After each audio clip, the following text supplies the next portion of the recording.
I, of course, read up on emphysema on the internet. And when I got there, he did all the tests and he said, "I think you have asthma or emphysema." And I said, "I think I don't." So he said, "Fine, I'll take the blood test for a rare disorder." And well, I had it. It took me 10 years and 5 physicians to get a proper diagnosis with alpha-1 antitrypsin deficiency. Unfortunately, in those 10 years, I ended up with an FEV1 of 55% that I never could get back. I've been on augmentation therapy, which has slowed the process down, allowing me to live a normal life.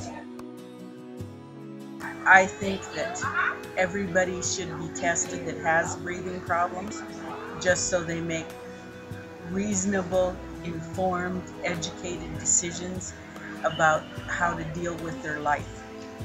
If my brother would have worked in a clean job and not smoked, he would have lasted a whole lot longer than 42 years.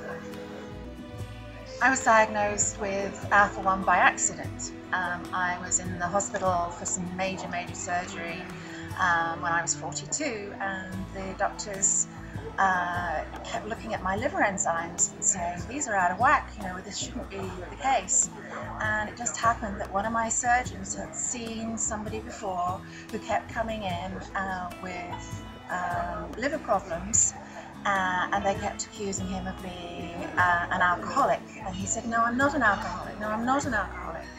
And it turns out that he was a liver-affected alpha. The doctor walked into the room and said, "Well, your daughter has a genetic disorder called alpha-1 antitrypsin." My wife and I looked at each other. We said, "Okay, what medicine does she need to take and for how long?" And at that point, that's when our lives changed forever. He explained to us that there was no cure for what our daughter had and that she was facing a liver transplant by the time she was 5.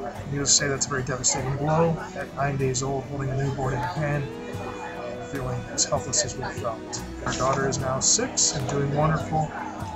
She did not have to have a liver transplant after all.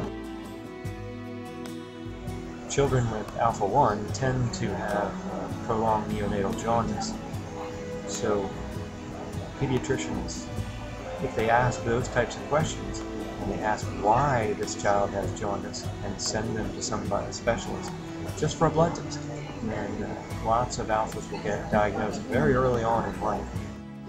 I have a sister who's a ZZ that was diagnosed in '94. I did not want to be diagnosed with alpha, so I figured I had a 50-50 shot of being an MZ.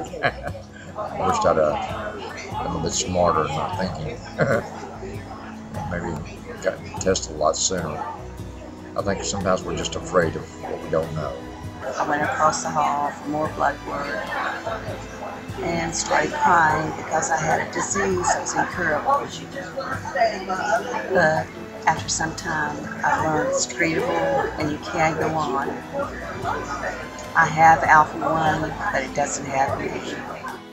Went through all of the emotional issues that everybody else does, but the beauty of it is that now on augmentation therapy, I know that it's life-giving and it's life-promoting, and so life is good. Life is good. It can affect anyone, and if you're having lung issues or liver issues, get tested. It's a simple test. Get the test.